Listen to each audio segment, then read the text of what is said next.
Today's challenge is, can I take a starter skill and make an endgame build out of it in a fresh SSF League start? Today it's Templar, it's Glacial Hammer, and this video covers my struggles in the campaign.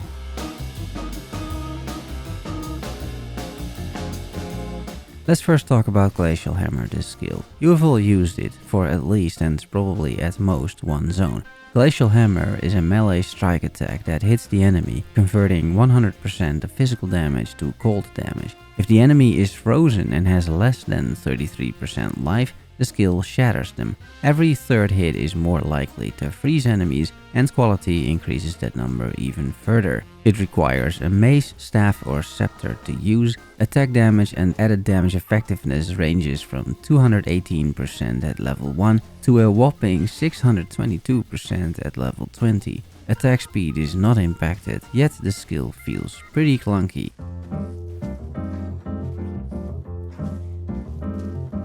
I start by migrating everything away from my private SSF League, so it is a completely fresh SSF start, and I create starter skills. Here is that beautiful skill at level 1. Even at level 1, as you can see, you can pretty much perma-freeze Hillock. He dies, I hit level 2. I don't have anything planned in terms of a tree or build, we are just going to play the game. To pay for my private league extension, I bought a supporter pack, so I'm equipping this from the start. It looks pretty good, I think. Looks can be deceiving, however, as the mud flats prove deadly once more, or twice more. I can barely finish an attack in here. This is an extremely promising start. My persistence is rewarded, however, with a Quicksilver flask. Hilrake and I do a slapping contest using Glacial Hammer. This time, I win. I already found a 3-link club, pick Ancestral Call support, get Frost Bomb, and also in the next zone I'm getting stunned and frozen, preventing me from killing anything and dying as a result. I see a Merc with a great ring, but this slapping contest I do not win.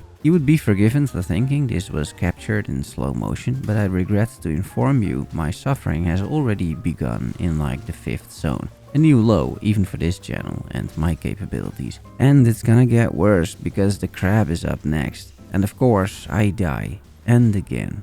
And again. And again.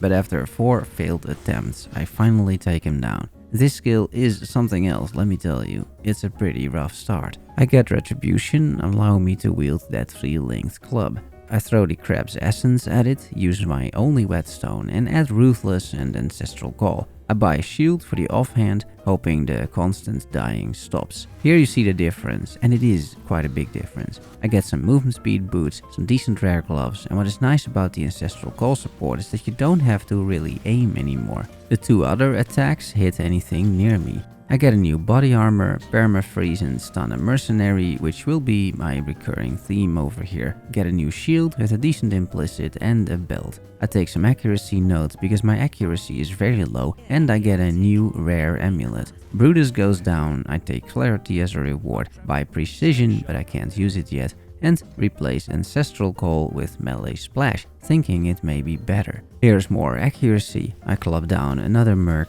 and I can tell you, although I don't realize it yet at this point in the playthrough, the issue with melee splash support is that you need to hit for it to splash. With Ancestral Call, that is not really the case, making it, in my opinion, the better choice. I loot a ring from a Merc, Cold Res will come in handy. I equip a new weapon with way more damage, and then it is time for Merville. Well, here is that fight and the damage. It is absolutely atrocious. So a special thanks to the tomato in my Discord suggesting this run. But hey, we're only getting started. Surely it can't get much worse than this, right?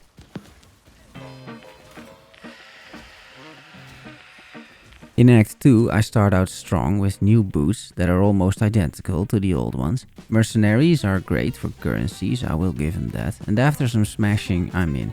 I upgrade my weapon using an essence, get and enable Herald of Ice for some shattering explosions. A little later I create this two-hander, and at this point in the run I have no clue what weapon I want to use. I try the two-hander, but the attack time of this skill is really slow. I decide to path towards some mace nodes that have accuracy. Here you see that two-handed damage on Oak. It's not half bad.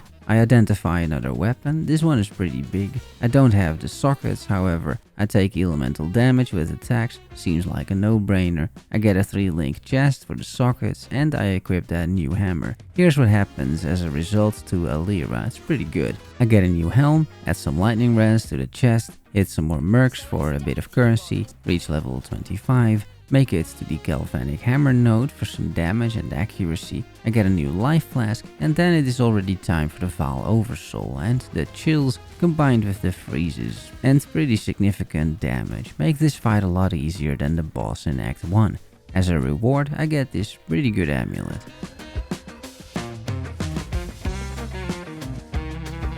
I pick up my first 4-link, 3 reds, 1 blue, so I'm shopping for a blue support gem that makes sense. There aren't many at this stage. I tried Prismatic Burst, never really used it, doesn't seem all that good. Piety gets chilled, I'm getting my ass kicked by another Frosty Templar. This 4-link armor looks pretty good, so I get it from the merc. Piety dies again. I make a mistake by hiring a merc, which is just a bad idea in the campaign as they give the bosses so much more extra life. I do some shopping in the library, but I don't have a shopping list, reminding me a bit of that tartar sauce scene with Nick Cage. And then at Dominus, it doesn't go exactly according to plan. It's pretty hard if multiple enemies are swarming me to get a hit in. I do come back a little later, however, and the fight goes much better for no apparent reason. I gamble a bit on some weapons, but I don't get lucky. Here you see that same issue with the damage. If I don't hit, nothing splashes for the melee support gems, and the whole thing crumbles down and I die. Once they're in a state of being frozen, they stay that way, but the moments before that can be very dicey. I am mostly still experimenting, however, I haven't looked at any resources at this point. I get Flesh and Spirit from a merc and equip it. I'm way too slow for Rampage, but fine. Now that I have some crafts, I get some physical damage on the weapon and it is time for the first lab. Also, Izaro can be frozen, which helps. In round 2, however, it gets pretty close. I don't have many defenses going for me. I get a shrine, which probably ended up saving my run, but he does go down a 3rd time. I put a 2% quality on my gem, ascend to an Inquisitor and take Sanctuary. My ultimate plan here is to go crit, ignore enemy resistances and probably take the Consecrated Ground route.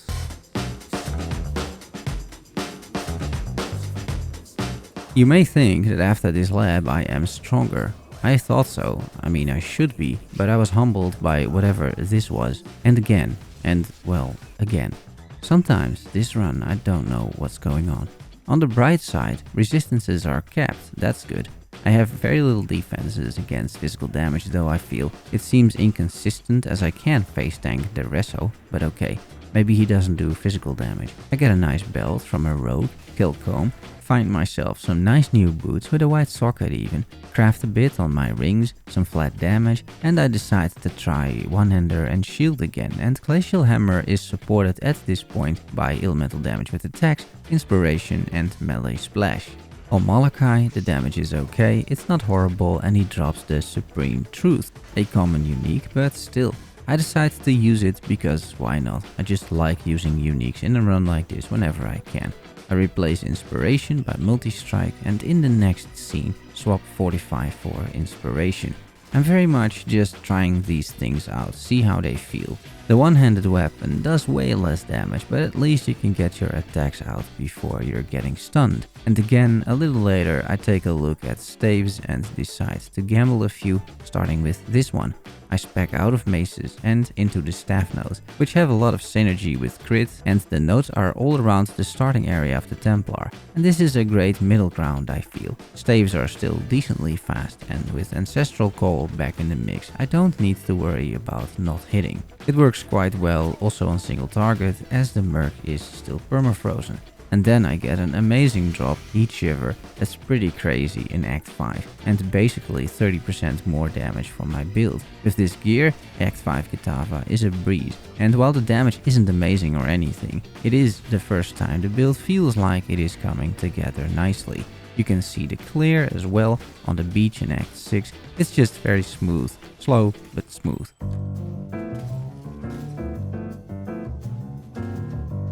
It's time for the remainder of the campaign, starting with Rislatha, who goes down. I get a pretty good Abyss Jewel here. I take more staff nodes, which are both offensive with crit and defensive with block. I get a great amethyst ring from a merc and another with a green socket, which is actually useful for my auras. Then there is this amulet, also a ton of stats. Arakali can be frozen too, it seems. I have a timely death in this one. I get some more life on the tree. Craft flat damage on gear. Respect to crit nodes in my ascendancy before doing the second lab. Kill Izaro yet again. Add more quality to Glacial Hammer, get Inevitable Judgment so that crits ignore elemental resistances, and as a result I start investing in crit and power charges. Here's a new War Staff, I think that is a very decent outcome. I do a small respec to optimize the pathing a bit, focusing on staff and crit nodes and charges. Here is some Blood Aqueduct action to give you an idea. I still have issues with sustain for now. I drop a diamond flask, which means I'm crit capped if that is actually up. I take more staff nodes, more crit multi. Here is another piece of moving through zones and dealing with the boss. It's getting there, I would say. Here's another pretty awesome amethyst ring. The Trinity doesn't even get a chance to phase because she is permafrozen, which is something I do like with this skill. I finished the last trial, craft myself a bit of armor, pretty decent. I swapped multi-strike for fast attacks, for the time being at least. I put some quality on the piece and then the build looks like this. Avarius, very frozen, it's like Ice Age all over again. It's time for the last lab of the episode, which is actually the smoothest so far as the build is ramping up. That means, again, quality on the gem, and I retake Sanctuary for Consecrated Ground. I do stand still quite a bit and I think it is a good route to take, plus after Uber Lab it would solve most of my sustain issues I think. I get a Dying Breath from a merc which may come in handy. It's time for the last Kitava, which is smooth enough as well. You can see the effect of Consecrated Ground here, which I could even scale up to if I want. I run my first map and get another super lucky drop. This time it is the Magnate, and while I don't think I will be strength stacking anytime soon, it is an upgrade.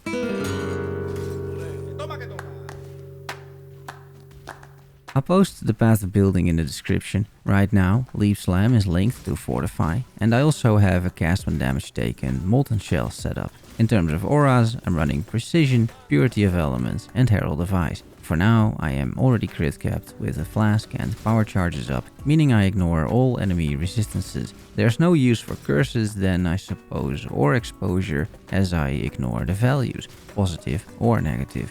So I'll think about improving the build in that sense, as I still have quite a few spare sockets. I did manage to take away a good chunk of the clunk, and while movement wise the build is slow, when fighting thanks to Ancestral Call it does feel decent. I think I will go for armor energy shield gear ultimately. War staves so far feel good, but let's see what else drops. All of the cold explosions I think are very fun, I love that. And apart from that, I will just start mapping the rest of the day after editing, progress the atlas, get a few void stones if all goes well, and just see what happens and what sort of other additional obstacles I will face.